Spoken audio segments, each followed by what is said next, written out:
Hello, everyone, and I thank Christian Peterson for inviting me to be part of this experiment.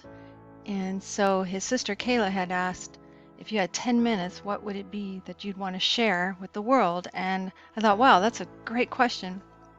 For me, it would be do hard things, the importance of doing hard things. Years ago, when I was a middle school teacher, one of my students brought in this book into my classroom, and he said, Mrs. Douthitt, you really need to read this book and have it in your classroom for the students to read. His name is Aiden, and I really appreciated it because I read this book. And the book, Do Hard Things, was written by twin brothers who had a blog, and they wrote about the importance of young people, their age, teenagers, doing hard things. So I used to often tell stories in my classroom about young people who have accomplished great things. Why? Why is it important to do great things? Well, that's how we grow. I mean, those of us who do weight training know, yeah, you could lift a light weight all your life and you'll see some growth. But as you increase the weight, you increase the resistance and you'll start to see muscle growth. Why? Because it tears down the muscle. So there must be a little bit of suffering in order for growth, in order to achieve growth. The giant mighty oak tree starts from a tiny little acorn, but that acorn has to bust open and die in order for that tree to grow. So there must be a little bit of suffering. I'm a distance runner, and my son is always asking me, Mom, why do you run these crazy distances? And I said, because it challenges me, and I love to be challenged. And I may not look like someone who runs distance. You might be saying, well, she doesn't look like a marathoner, but I am. And one of my most favorite, most difficult races that I ever did was the Marine Corps Marathon. There's my medal from the Marine Corps Marathon. And I have also run the marathon in Rome. That was also another difficult race. And I just completed the Dopey Challenge at Disney World. Here's one of the beautiful medals that you receive for doing the Dopey Challenge, which is 4 races in 4 days, culminating in a marathon. So why do these difficult races? Why do these difficult things? For growth. So I'm going to share with you quickly about something I did a long time ago that was hard, but showed me tremendous growth, and that was I became a teacher. It was something that I've always wanted to do since I was a little girl, was to have my own classroom. Now, I taught college at the community college, and I enjoyed it, but being a teacher, having my own classroom was a dream that I've always had since childhood. And in 2012, that reality happened. It came true. All of my friends at my work were former teachers. Some had taught for 25 years, and when I told them that I was leaving my job to go teach at age 45, which is when most teachers retire, they looked at me as though I was insane, and they said, why would you leave such a good paying job that you have now to go teach? You know, you're not going to be paid very well, and it's a lot of hard work. And they sat me down and they told me everything I was going to go through. They said, your first year teaching is going to be terrible. And I said, because it's a dream and it's something I've always wanted to have, and I feel like you can't really be who you are unless you work toward making your dreams a reality. So I did. I left my good paying job and took a $12,000 a year pay cut to become a teacher. How crazy is that? And it was hard, perhaps one of the hardest things I've ever done. And they were right. My first year was awful, just awful. I thought I knew what I was doing, but I didn't. And so that summer, I thought, you know, I don't even know if I'm going to go back. It was that bad. I used to cry pretty much every night to my husband, and he'd say, don't worry, it's going to get better. But I told him that summer after my first year, I don't think I'm going to come back. I just don't think it's in me. Well, later that summer, one of my students lost his father in a very traumatic way, and it was heartbreaking. So we all went to the funeral, and at the memorial service, I found out that my student's dad had been a teacher at a local high school, and I had no idea. And I realized the reason I didn't know was because I never asked. I never really talked to my students.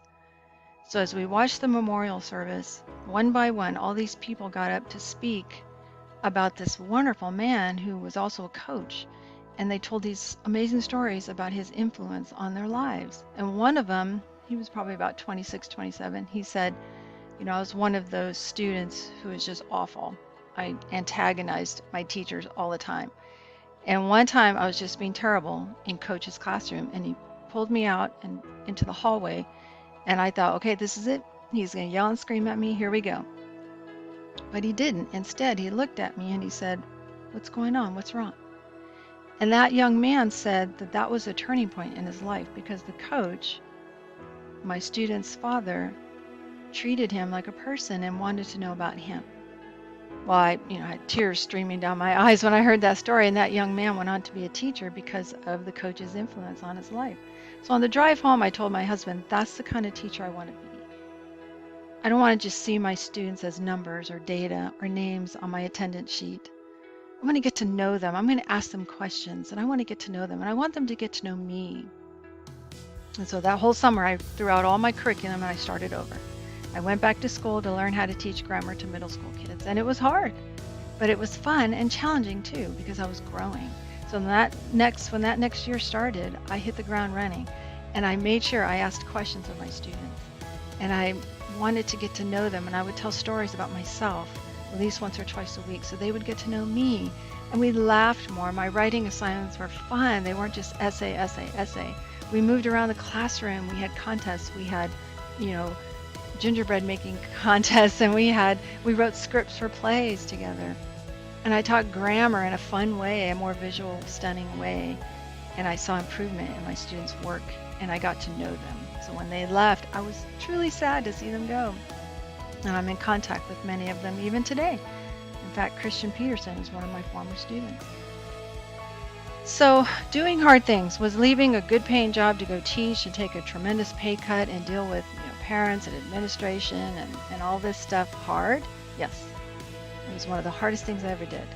And I did it for 4 years. And when I left, I was such a better person. And I have all these stories to share, including this one. So my advice to you is to do hard things.